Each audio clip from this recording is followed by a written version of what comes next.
ಯಾವುದು ಭಗವಂತನಿಗೆ ತುಂಬಾ ಪವಿತ್ರ ಅಂತ, ಎಂಜಲು ಪವಿತ್ರ ಅಂತ ಹೇಳ್ತಾರೆ. ಶವದ ಮೇಲೆ ಒದ್ದಿಸಿರುವ ವಸ್ತ್ರ ಪವಿತ್ರ ಅಂತ ಹೇಳ್ತಾರೆ. ವಾಂತಿ ಮಾಡಿರ್ತೀವಲ್ಲ ಅದು ಪವಿತ್ರ ಅಂತೆಲ್ಲ ಬರುತ್ತೆ. ನೀವು ಅದನ್ನ ಹಾಗೆ ಅರ್ಥ ಮಾಡಿಕೊಂಡ್ರೆ ಆಭಾಸ ಅನ್ಸುತ್ತೆ. ಅದಕ್ಕೆ ಪುರಾಣವನ್ನ ಓದ್ಲಿಕ್ಕೆ ಕೇವಲ ಸಂಸ್ಕೃತ ಬಂದ್ರೆ ಸಾಲದು. ಇದನ್ನ ಅರ್ಥ ಮಾಡಿಕೊಳ್ಳುವ ಇಂಟೆಲೆಕ್ಟ್ ಬೇಕು, ಬುದ್ಧಿಮತ್ತೆ ಬೇಕು. ಯಾವುದೋ ಕಾಲದಲ್ಲಿ ಅಮೃತ ಬಿತ್ತಂತೆ, ಈಗ ಯಾಕೆ ಆಚರಣೆ ಮಾಡ್ಬೇಕು ಅಂತ ಪ್ರಶ್ನೆ ಬರುತ್ತೆ ನಮ್ಗೆ, ಅಲ್ವಾ? ಯಾವುದೋ ಕಾಲದಲ್ಲಿ ರಾಮ ಹುಟ್ಟುಬಿಟ್ಟ, ಯಾವುದೋ ಕಾಲದಲ್ಲಿ ಕೃಷ್ಣ ಹುಟ್ಟಿದ, ಯಾವುದೋ ಕಾಲದಲ್ಲಿ ನರಕಾಸುರ ವಧೆ ಆಯ್ತು. ಈಗ ಯಾಕೆ ನಾವು ಇವತ್ತು ಹಬ್ಬ ಮಾಡ್ಬೇಕು? ಪುರಾಣವನ್ನು ಅರ್ಥ ಮಾಡಿಕೊಳ್ಳಿಕ್ಕೆ ನಮ್ಗೆ 108ಕ್ಕಿಂತ ಅಧಿಕವಾದ ಪರ್ಮುಟೇಷನ್ ಕಾಂಬಿನೇಷನ್ ಇರುವ ಲ್ಯಾಂಗ್ವೇಜ್ ಗೊತ್ತಿರ್ಬೇಕು ಅಂತ ಹೇಳ್ತಾರೆ. ಹೌದಾ? ಅದು ತುಂಬಾ ಕಷ್ಟ. ಸಮಾಧಿ ಭಾಷೆ, ಗುಹ್ಯ ಭಾಷೆ, ದರ್ಶನ ಭಾಷೆ ಅಂತೆಲ್ಲ ಕರೀತಾರೆ. ಅದು ಅರ್ಥ ಮಾಡ್ಕೊಳ್ಳುವ ಪಕ್ವತೆ ನಮ್ಗೆ ಇಲ್ಲದೆ ಇದ್ದವರು ಪುರಾಣವನ್ನ ಓದ್ಲಿಕ್ಕೆ ಹೋಗ್ಬಾರ್ದು. ಏನ್ ಯೋಚನೆ ಮಾಡ್ತಿದ್ದೀರಾ? ಬೇಗ ಬೇಗ ಬೆಲ್ ಐಕನ್ ಕ್ಲಿಕ್ ಮಾಡಿ. ಭಕ್ತಿ ಸ್ಟುಡಿಯೋಗೆ ಆತ್ಮೀಯವಾದಂತಹ ಸ್ವಾಗತ, ನಮಸ್ಕಾರ. ನಾನು ಆರ್ಜೆ ನಿಖಿತಾ. ಪ್ರತಿ ಬಾರಿ ಭಕ್ತಿ ಸ್ಟುಡಿಯೋದಲ್ಲಿ ಯಾವ್ದಾದ್ರು ಒಂದು ವಿಚಾರದ ಬಗ್ಗೆ ಮಾತಾಡ್ತೀವಿ, ಕಥೆಗಳಾಗಿರ್ಬೋದು, ಒಂದಿಷ್ಟು ಜ್ಞಾನವನ್ನ ಹಂಚ್ಕೊಳ್ಳುವಂತ ಒಂದು ಪ್ರಯತ್ನ ಇಲ್ಲಿ ನಡೆಯುತ್ತೆ. ಹಾಗೆ ಇವತ್ತು ನಮ್ಮ ಜೊತೆಯಲ್ಲಿ ಒಬ್ಬ ಯೋಗಾಚಾರ್ಯರಿದ್ದಾರೆ. ಜೀವನ ಯೋಗ ಪ್ರತಿಷ್ಠಾನದ ಸಂಸ್ಥಾಪಕರಾಗಿರುವಂತಹ ಆಚಾರ್ಯ ಅರುಣ್ ಪ್ರಕಾಶ್ ಅವರು. ನಮಸ್ಕಾರ ಸರ್. ನಮಸ್ತೆ. ಎಷ್ಟೋ ವರ್ಷಗಳ ನಂತರ ಮತ್ತೆ ರೇಡಿಯೋ ಸಿಟಿಗೆ ನೀವು ಬಂದಿದ್ದೀರಿ. ದೀಪಾವಳಿ ಹಬ್ಬದ ಬಗ್ಗೆ ಎಲ್ಲ, ನೀರು ತುಂಬೋ ಹಬ್ಬದ ಬಗ್ಗೆ ಎಲ್ಲ, ಶುಭೋದಯದಲ್ಲಿ ಎಲ್ಲ ಮಾತಾಡಿದ್ವಿ. ಮತ್ತೆ ನಿಮ್ಮನ್ನ ಇಲ್ಲಿ ಕರೆಸ್ಕೊಂಡು ಮತ್ತಷ್ಟು ವಿಚಾರಗಳ ಬಗ್ಗೆ ಮಾತಾಡುವಂತ ಖುಷಿ ಅಂತ ನನಗಿದೆ. ಸಂತೋಷ, ಸ್ವಾಗತ ಮಾಡಿದ್ದಕ್ಕೆ. Thank you sir. ಮತ್ತೆ ಬಂದಿದ್ದಕ್ಕೂ ಕೂಡ ಧನ್ಯವಾದಗಳು. ಈಗ ಕುಂಭಮೇಳ ನಡೀತಾ ಇದೆ. ಇತ್ತೀಚೆಗಷ್ಟೇ ನೀವು ಕುಂಭಮೇಳಕ್ಕೂ ಕೂಡ ಹೋಗಿ ಬಂದ್ರಿ, ಮತ್ತೆ ಹೋಗುವಂತಹ ಒಂದು ಪ್ಲಾನ್ ಇದೆ. ಶಿವರಾತ್ರಿ ಸಮಯದಲ್ಲಿ ಹೋಗ್ತಾ ಇದ್ದೀರಿ ಅಂತ ಹೇಳಿದ್ರಿ. ಈಗ ನಮ್ಮೆಲ್ಲರಿಗೂ ಗೊತ್ತಿರೋ ಪ್ರಶ್ನೆ, ಎಲ್ಲ ಕಡೆ ನ್ಯೂಸ್ನಲ್ಲಿ ಎಲ್ಲ ಕಡೆ ಕುಂಭಮೇಳದ ಬಗ್ಗೆ ಮಾತಾಡ್ತಾ ಇರಬೇಕಾದ್ರೆ 144 ವರ್ಷಕ್ಕೊಮ್ಮೆ ಬರುವಂತಹ ಒಂದು ಕುಂಭಮೇಳ, ಮಹಾಕುಂಭಮೇಳ. ಏನಿದು? ಏನಕ್ಕೆ ಈ ವರ್ಷ ಇಷ್ಟೊಂದು ಸ್ಪೆಷಲ್? 44 ದಿನಗಳೇ ಏನಕ್ಕೆ? ಏನಾಗುತ್ತಿಲ್ಲಿ? ನಾವೇನಾದರೂ ಹೋಗಬೇಕು ಅಂತ ಹೇಳಿದ್ರು ಹೇಗೆ ಹೋಗೋದು ಅನ್ನೋಕ್ಕಿಂತ ಅಲ್ಲಿ ಹೋಗುವಾಗ ತಯಾರಿ ಏನಿರಬೇಕು? ಇದ್ರ ಬಗ್ಗೆ ಒಂದಿಷ್ಟು ಮಾಹಿತಿ ಕೊಡ್ತೀರಾ? ಜನರಿಗೆ ಈಗಾಗಲೇ ಅದರ ಬಗ್ಗೆ ಹೆಚ್ಚಿನ ಮಾಹಿತಿ ತಿಳಿದಿದೆ. ಅದರಿಂದ ಕೆಲವು ವಿಷಯಗಳು ಯೋಗದ ಹಿನ್ನೆಲೆಯಲ್ಲಿ, ಯೋಗ ವಿಜ್ಞಾನದ ಹಿನ್ನೆಲೆಯಲ್ಲಿ ಕೆಲವು ವಿಷಯ ಹಂಚ್ಕೊಳ್ಳೋಣ.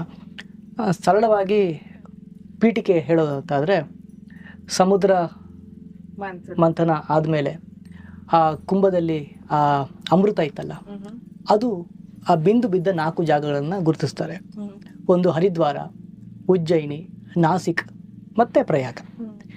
ಈ 4 ಜಾಗಗಳಲ್ಲಿ 12 ವರ್ಷಕ್ಕೆ ಒಮ್ಮೆ ಕುಂಭಮೇಳ ಆಗುತ್ತೆ. ಇದು ಸೂರ್ಯ, ಚಂದ್ರ ಮತ್ತು ಗುರುವಿಗೆ ಗ್ರಹಗಳ ಸಂಚಾರಕ್ಕೆ ಅನುಗುಣವಾಗಿ ಒಂದು ನಿರ್ದೇಶನ ಮಾಡ್ತಾರೆ. ನಮ್ಮ ಸಾಧಕರು ಕಂಡುಕೊಂಡಂತಹ ಸಮಯ ಇದು.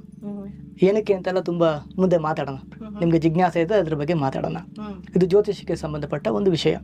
But basically Kumbh Mela main astrological ಈ ಅಲೈನ್ಮೆಂಟ್ ತುಂಬಾ ಮುಖ್ಯ ಆಗುತ್ತೆ. ಹೌದು. ಗುರುವಿನ ಸಂಚಾರ 12 ವರ್ಷ ತಗೊಳುತ್ತೆ ಒಂದು ಸೈಕಲ್ಗೆ ಮುಗ್ಸಕ್ಕೆ. ಆದ್ರಿಂದ ಮತ್ತೆ ಇನ್ನೂ ಹಿಂದೆ ಹೋದ್ರೆ ಈ ದೇವದಾನವರ ಯುದ್ಧ 12 ವರ್ಷ ಆಯ್ತು ಅಂತ ಹೇಳ್ತಾರೆ. ಅಂದ್ರೆ ದೇವತೆಗಳ ಒಂದು ದಿನ ಅಂದ್ರೆ ನಮಗೆ 1 ವರ್ಷ ಮನುಷ್ಯ ಮನದಲ್ಲಿ. ಅಂದ್ರೆ 12 ವರ್ಷ ಆಗುತ್ತೆ ಸೈಕಲ್ ಅಂತ ಕೆಲವರ ಸಂವತ್ಸರಗಳು. ಹೀಗೆ 12 ವರ್ಷಕ್ಕೆ ಇದೆಲ್ಲ ಏನ್ ಗೊತ್ತಾ, ನಮ್ಮಲ್ಲಿ ಯಾವುದೇ ಒಂದು ಹಬ್ಬ ಹರಿದಿನಕ್ಕೆ ಈಗ 2 ಹಿನ್ನೆಲೆ ಇರ್ತದೆ. ಒಂದು, ಯಾವುದೋ ಕಾಲದಲ್ಲಿ ಏನೋ ಘಟನೆ ಆಯ್ತು ಅಂತ. ಹೌದು. ಯಾವುದೋ ಕಾಲದಲ್ಲಿ ಅಮೃತ ಬಿತ್ತಂತೆ, ಈಗ ಯಾಕೆ ಆಚರಣೆ ಮಾಡ್ಬೇಕು ಅಂತ ಪ್ರಶ್ನೆ ಬರುತ್ತೆ ನಮ್ಗೆ, ಅಲ್ವಾ? ಯಾವುದೋ ಕಾಲದಲ್ಲಿ ರಾಮ ಹುಟ್ಟುಬಿಟ್ಟ, ಯಾವುದೋ ಕಾಲದಲ್ಲಿ ಕೃಷ್ಣ ಹುಟ್ಟಿದ, ಯಾವುದೋ ಕಾಲದಲ್ಲಿ ನರಕಾಸುರ ವಧೆ ಆಯ್ತು. ಈಗ ಯಾಕೆ ನಾವು ಇವತ್ತು ಹಬ್ಬ ಮಾಡ್ಬೇಕು? ರಿಲೆವೆನ್ಸ್ ಇದೆಯಾ ಅಂತ ಪ್ರಶ್ನೆ ಮಾಡ್ತೀವಿ. ಇಲ್ಲಿ 2 ವಿಷಯ ಹಬ್ಬದ ಹಿಂದೆ, ಆಚರಣೆ ಹಿಂದೆ. ಒಂದು, ಯಾವುದೋ ಕಾಲದಲ್ಲಿ ಐತಿಹಾಸಿಕವಾಗಿ ಕೆಲವು ಘಟನೆಗಳು ನಡೆದಿರ್ತವೆ. ಪುರಾಣದಲ್ಲಿ ಕೆಲವು ಕಥೆಗಳನ್ನ ಉಲ್ಲೇಖ ಮಾಡಿರ್ತಾರೆ. ಇತಿಹಾಸ ಬೇರೆ, ಪುರಾಣ ಬೇರೆ. ಹೌದು. ರಾಮಾಯಣ ಮಹಾಭಾರತವನ್ನ ಇತಿಹಾಸ ಅಂತ ಕರಿತೀವಿ, ಅದು ಆದದ್ದು. ಪುರಾಣ ಅದೇ ರೀತಿ ಆಗಿರ್ಬೇಕು ಅಂತ ಇಲ್ಲ, ಅಲ್ಲಿ ಸಿಂಬಾಲಿಸಮ್ ಇರ್ತದೆ. ಪುರಾಣವನ್ನು ಅರ್ಥ ಮಾಡಿಕೊಳ್ಳಿಕ್ಕೆ ನಮ್ಗೆ 108ಕ್ಕಿಂತ ಅಧಿಕವಾದ ಪರ್ಮುಟೇಷನ್ ಕಾಂಬಿನೇಷನ್ ಇರುವ ಲ್ಯಾಂಗ್ವೇಜ್ ಗೊತ್ತಿರ್ಬೇಕು ಅಂತ ಹೇಳ್ತಾರೆ. ಹೌದಾ? ಅದು ತುಂಬಾ ಕಷ್ಟ. ಸಮಾಧಿ ಭಾಷೆ, ಗುಹ್ಯ ಭಾಷೆ, ದರ್ಶನ ಭಾಷೆ ಅಂತೆಲ್ಲ ಕರೀತಾರೆ. ಅಂದ್ರೆ ಈ ಭಾಷೆ ಬೇರೆ, ಸಂಸ್ಕೃತ ಭಾಷೆಗೆ ಸಂಬಂಧಪಟ್ಟಿರೋದಲ್ಲ. ಅಂದ್ರೆ ಆ ತರ ಭಾಷೆ ಅಲ್ಲ ಇದು, ವೇ ಆಫ್ ಎಕ್ಸ್ಪ್ರೆಷನ್. ಈಗ ಗುಹ್ಯ ಭಾಷೆ ಅಂತ ಕರಿತೀವಿ. ಅದು ಯಾವ ತರ ಅಂದ್ರೆ ಹೀಗೆ ಹೇಳ್ತಾರೆ, ಯಾವುದು ಭಗವಂತನಿಗೆ ತುಂಬಾ ಪವಿತ್ರ ಅಂತ, ಎಂಜಲು ಪವಿತ್ರ ಅಂತ ಹೇಳ್ತಾರೆ. ಶವದ ಮೇಲೆ ಒದ್ದಿಸಿರುವ ವಸ್ತ್ರ ಪವಿತ್ರ ಅಂತ ಹೇಳ್ತಾರೆ, ಬಟ್ಟೆ ಪವಿತ್ರ ಅಂತೆಲ್ಲ ಹೇಳ್ತಾರೆ. ವಾಂತಿ ಮಾಡಿರ್ತೀವಲ್ಲ ಅದು ಪವಿತ್ರ ಅಂತೆಲ್ಲ ಬರುತ್ತೆ. ನೀವು ಅದನ್ನ ಹಾಗೆ ಅರ್ಥ ಮಾಡಿಕೊಂಡ್ರೆ ಲಿಟ್ರಲ್ ಮೀನಿಂಗ್ ವರ್ಬಾಟಿಮ್ ತರ ಕಷ್ಟ, ಆಭಾಸ ಅನ್ಸುತ್ತೆ. ಅದಕ್ಕೆ ಪುರಾಣವನ್ನ ಓದ್ಲಿಕ್ಕೆ ಕೇವಲ ಸಂಸ್ಕೃತ ಬಂದ್ರೆ ಸಾಲದು. ಇದನ್ನ ಅರ್ಥ ಮಾಡಿಕೊಳ್ಳುವ ಇಂಟೆಲೆಕ್ಟ್ ಬೇಕು, ಬುದ್ಧಿಮತ್ತೆ ಬೇಕು. ಸರಳವಾಗಿ ಹೇಳೋದು ಎಂಜಿಲು ಅಂದ್ರೆ ಏನು ಅಂದ್ರೆ, ಇವಾಗ ಹಾಲು ಜನ ಸ್ವೀಕಾರ ಮಾಡ್ತಾರೆ.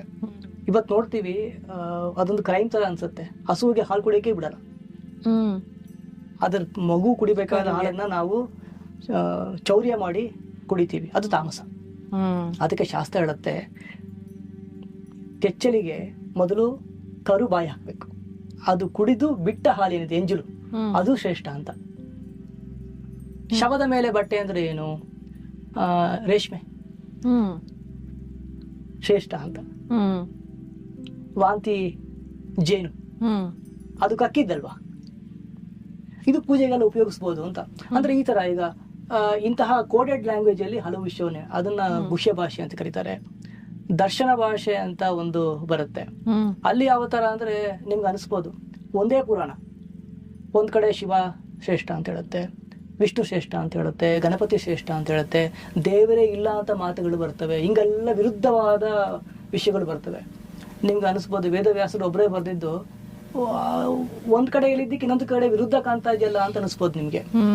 ಅಲ್ಲಿ ಏನಾಗ್ತದೆ ಅಂದ್ರೆ ದರ್ಶನಗಳು ಅಂತ ಅಂದ್ರೆ ಸತ್ಯವನ್ನ ಹುಡುಕುವಾಗ ವಿಚಾರ ಮಂಥನ ಆಗುತ್ತೆ.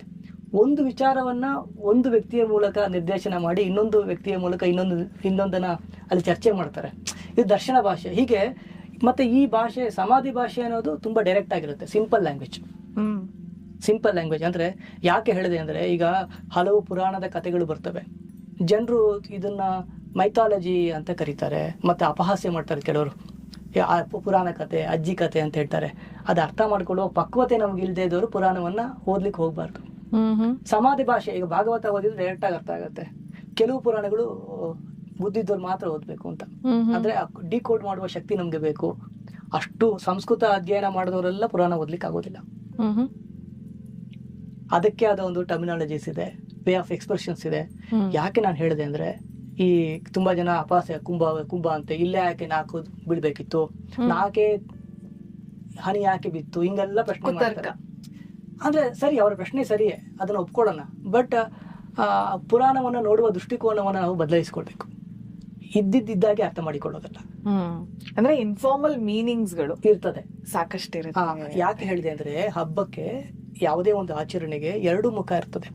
ಒಂದು ಯಾವತ್ತೋ ಏನೋ ಒಂದು ಘಟನೆ ಆಗಿತ್ತು ಅಷ್ಟು ಮಾತ್ರ ಅಲ್ಲ, ಇನ್ನೊಂದು ಏನು ಅಂದ್ರೆ ನಮ್ಮ ಆಯುರ್ವೇದದಲ್ಲಿ ಯೋಗಶಾಸ್ತ್ರದಲ್ಲಿ ನಾವು ದಕ್ಷಿಣಾಯನ, ಉತ್ತರಾಯಣ, ಋತುಚರ್ಯೆ, ದಿನಚರ್ಯೆ ಅಂತ ಕರಿತೀವಿ.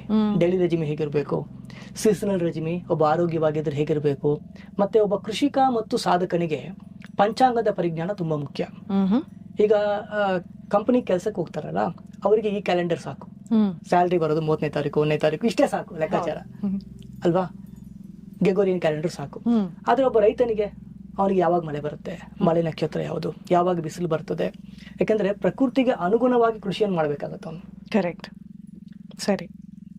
ಬೀಜ ಬಿತ್ತನೆ ಮಾಡ್ಬೇಕಾದ್ರೆ ಅವ್ನ್ ಮರ್ತು ಕೂತ ಅಂದ್ರೆ ನಮ್ಗೆ ಆಹಾರ ಇಲ್ಲ ವರ್ಷ ಇಡೀ. ಆದ್ದರಿಂದ ಸಾಧಕರಿಗೆ ಮತ್ತು ಕೃಷಿಕರಿಗೆ ಈ ಪ್ರಪಂಚದಲ್ಲಿ ಆಗುವ ಬದಲಾವಣೆಗಳು, ಪ್ರಕೃತಿಯಲ್ಲಿ ಏನಿದೆ ಅದನ್ನ ಸೂಕ್ಷ್ಮವಾಗಿ ಗಮನಿಸ್ತಾರೆ, ಗ್ರಹಿಸಿಕೊಂಡು ಅದನ್ನ ತನಗೆ ಬೇಕಾದಾಗ ಉಪಯೋಗಿಸ್ಕೊಳ್ತಾರೆ. ಹಾಗೆ ಈ ಗ್ರಹಚಲನೆಗಳು ಪ್ರಕೃತಿಯಲ್ಲಿ ಕೆಲವು ಬದಲಾವಣೆ ಆಗುತ್ತೆ, ಅದನ್ನ ಕೃಷಿ ಮಾಡ್ಲಿಕ್ಕೆ ಉಪಯೋಗಿಸಿಕೊಂಡ್ರೆ, ಒಬ್ಬ ಸಾಧಕ ತನ್ನ ಸ್ವಯಂ ಕೃಷಿ ಮಾಡಿಕೊಳ್ಳಿಕ್ಕೆ ಉಪಯೋಗಿಸ್ಕೊಳ್ತಾನೆ ಸಾಧನೆಗೆ. ಅವನು ಗಿಡದ ಬೆಳವಣಿಗೆಗೆ ಉಪಯೋಗಿಸಿಕೊಂಡ್ರೆ ತನ್ನ ಬೆಳವಣಿಗೆಗೆ ಸಾಧಕ ಉಪಯೋಗಿಸಿಕೊಳ್ತಾನೆ. ಆ ನಿಟ್ಟಿನಲ್ಲಿ ಪ್ರತಿ 12 ವರ್ಷಕ್ಕೆ ಒಮ್ಮೆ ವಿಶೇಷವಾಗಿ ಅಲ್ಲಿರುವ ವಾಟರ್ ಬಾಡೀಸ್, ನೀರಿಗೆ ನಮ್ಮ ಸಮಸ್ಯೆಗಳಿಂದ ಮುಕ್ತಿಯನ್ನು ಕೊಡುವ ಶಕ್ತಿ ಪ್ರೋಗ್ರಾಮಿಂಗ್ ಆಗತ್ತೆ, ಶಕ್ತಿ ಬರುತ್ತೆ. ಇದನ್ನ ಆಧುನಿಕ ವಿಜ್ಞಾನ ಇವತ್ತು ವಾಟರ್ನ ಪ್ರೋಗ್ರಾಮ್ ಮಾಡ್ಬೋದು ಅಂತ ಮಾತಾಡ್ತಾರೆ. ವಾಟರ್ ಮೆಮೊರಿ ಅಂತ ಕರಿತೀವಿ. ಈಗ ಹಿಂದೆ ಎಲ್ಲ ನಾವು ಶಾಪ ಕೊಡ್ಬೇಕು ಅಂದ್ರೆ ಕೈಯಲ್ಲಿ ನೀರಿಟ್ಕೊಂಡು ಶಾಪ ಕೊಡ್ತಾ ಇದ್ರು. ವರಗಳು ಅಲ್ವಾ, ವರ ಕೊಡೋದು ಅಂದ್ರೆ ಕೈಯಲ್ಲಿ ನೀರಿಟ್ಕೊಂಡು ವರ ಕೊಡೋದು ಅಂತ. ಈಗ ನಮ್ಮ ಮನೇಲಿ ಟ್ಯಾಪ್ ಅಲ್ಲಿ ನೀರ್ ಬರಲ್ವಾ, ದೇವಸ್ಥಾನಕ್ಕೆ ಕ್ಯೂ ಅಲ್ವಾ, ಒಂದ್ ದಿವಸ 2 ದಿವಸ ಎಲ್ಲ ಹೋಗಿ ಕ್ಯೂ ನಿಂತ್ಕೊಂಡು ಒಂದು ತೊಟ್ಟು ತೀರ್ಥಕ್ಕೆ ಕಾಯ್ತೀವಿ. ಅಂದ್ರೆ ಪ್ರೋಗ್ರಾಮ್ಡ್ ವಾಟರ್ನ ತೀರ್ಥ ಅಂತ ಕರೆಯೋದು. ಇದು ಏನಾಗತ್ತೆ ಗೊತ್ತಾ, ಟೆಕ್ನಾಲಜಿ ಮೂಲಕ ಅಂದ್ರೆ ತಂತ್ರ ಆಗಮದ ಮೂಲಕ ನಾವು ಕೃತಕವಾಗಿ ನೀರನ್ನ ಮನೆಯಲ್ಲಿ ಚಾರ್ಜ್ ಮಾಡ್ತೀವಿ. ಅದು ಕಲಶ. ಕಳೆಗಳನ್ನ ಅಲ್ಲಿ ನಾವು ಆಹ್ವಾನ ಮಾಡ್ತೀವಿ ಮಂತ್ರದ ಮೂಲಕ. ಆ ಎನರ್ಜಿ ವೇವ್ಲೆಂತ್ ಅನ್ನ ನೀರಿಗೆ ವಾಟರ್ ಪ್ರೋಗ್ರಾಮಿಂಗ್ ಮಾಡಿ ಅದನ್ನ ನಾವು ಕಲಶದ ಮೂಲಕ, ಕಲಶಾರಾಧನೆ ಅದೇ. ಅಂದ್ರೆ ಈಗ ಸತ್ಯನಾರಾಯಣ ವ್ರತ, ಗಣಹೋಮ ಇದೆಲ್ಲ ಆಗ್ಬೇಕಾದ್ರೆ ಕಲಶದಲ್ಲಿ ನೀರು ಹಾಕ್ತೀವಿ. ಹೌದು. ಸೊ ನಾವು ಪ್ರೋಗ್ರಾಮ್ ಮಾಡ್ತೇವೆ. ನಮ್ಗೆ ಈಗ ಉದಾಹರಣೆಗೆ ನಂಗೆ ಭಯ ಆಗ್ತಾ ಇದೆ, ಭಯದಿಂದ ಮುಕ್ತಿ ಬೇಕು. ಆಗ ಭಯದ ಮುಕ್ತಿಗೆ ಬೇಕಾದ ಫ್ರೀಕ್ವೆನ್ಸಿ ಮಂತ್ರವನ್ನ ಉಚ್ಚಾರಣೆ ಮಾಡಿ, ಮನಿ ಸೂಕ್ತವನ್ನ, ನರಸಿಂಹ ಮಂತ್ರವನ್ನ, ದುರ್ಗೆಯ ಮಂತ್ರವನ್ನ ಉಪಾಸನೆ ಮಾಡಿ ಆ ನೀರನ್ನ ತೆಗೆದುಕೊಂಡು ಪ್ರೋಗ್ರಾಮ್ ವಾಟರ್ ತೆಗೆದುಕೊಂಡಾಗ ನಮ್ಮೊಳಗಡೆ ಅದು ರೀಪ್ರೋಗ್ರಾಮಿಂಗ್ ಆಗುತ್ತೆ. ತೀರ್ಥದ ಕೆಲಸನೂ ಇದೇ ಆಗಿರುತ್ತೆ. ತೀರ್ಥ ಅನ್ನೋದೇ ತರತೀತಿ ತೀರ್ಥ. ನಮ್ಮನ್ನ ದಾಟ್ಸತ್ತೆ. ಯಾವ್ದ್ರಿಂದ? ಭಯದಿಂದ, ಸಮಸ್ಯೆಗಳಿಂದ, ಅಜ್ಞಾನದಿಂದ ನಮ್ಮನ್ನು ದಾಟ್ಸತ್ತೆ. ಕೈ ಹಿಡಿದು ತಾಯಿ ತರ ಕೈ ಹಿಡಿದು ನಮ್ಮನ್ನ ದಾಟ್ಸತ್ತೆ. ಇದು ನಾವು ಕೃತಕವಾಗಿ ಮಾಡೋದು. ಆದರೆ ಪ್ರಕೃತಿಯಲ್ಲಿ ಕೆಲವು ಘಟನೆಗಳು ಆಗಬೇಕಾದರೆ ನೈಸರ್ಗಿಕವಾಗಿ ವಾಟರ್ ಬಾಡಿಗಳು ಚಾರ್ಜ್ ಆಗುತ್ತೆ. ಅದು ಈ 12 ವರ್ಷಕ್ಕೆ ಒಂದ್ಸರಿ ಈ 4 ಜಾಗಗಳಲ್ಲಿರುವ ವಾಟರ್ ಬಾಡಿಗೆ ನಮ್ಮ ಜನ್ಮ ಜನ್ಮಾಂತರದ ಕರ್ಮಗಳನ್ನ ತೊಳೆದು ನಮಗೆ ಮುಕ್ತಿಗೆ ಬೇಕಾದ ಸೋಪಾನವಾಗಿ ಏನೇನು ಬೇಕು ಲೈಫಲ್ಲಿ ಘಟನೆಗಳಾಗಬೇಕು ಅದಕ್ಕೆ ಪೂರಕವಾದ ವಾತಾವರಣವನ್ನ ಈ 12 ವರ್ಷಕ್ಕೆ ಒಮ್ಮೆ ಈ ವಾಟರ್ ಬಾಡಿ, ಆ ನೀರು ಏನಿದೆ ಸಂಗಮ ಕ್ಷೇತ್ರಗಳಲ್ಲಿ ನಮ್ಮ ಹಿರಿಯರು ಕಂಡುಕೊಂಡ್ರು. ಅದಕ್ಕಾಗಿ ಇದನ್ನ ಮಾಡ್ಕೊಳ್ತಾ ಬರೋದು. ಸಮುದ್ರ ಮತ್ತೊಂದ ಕಥೆ ಇಲ್ಲ ಅಂತ ಹೇಳ್ತಾ ಇಲ್ಲ, ಅದೊಂದಕ್ಕೋಸ್ಕರ ಮಾಡ್ತಾ ಇಲ್ಲ ಅಂತ. ಇದು ಪ್ರಕೃತಿ ನೀಡ್ತಾ ಇರುವಂತ ಒಂದು ಉಡುಗೊರೆ ಅಂತಾನೆ ಹೇಳ್ಬೋದು. ಹೌದು. ಇಂತಹ ಹೆಚ್ಚಿನ ಕಾಂಟೆಂಟ್ಗಳಿಗೆ ಸಬ್ಸ್ಕ್ರೈಬ್ ಆಗಿ radio city Kannada YouTube channel. ಏನ್ ಯೋಚನೆ ಮಾಡ್ತಿದ್ದೀರಾ? ಬೇಗ ಬೇಗ ಬೆಲ್ ಐಕನ್ ಕ್ಲಿಕ್ ಮಾಡಿ.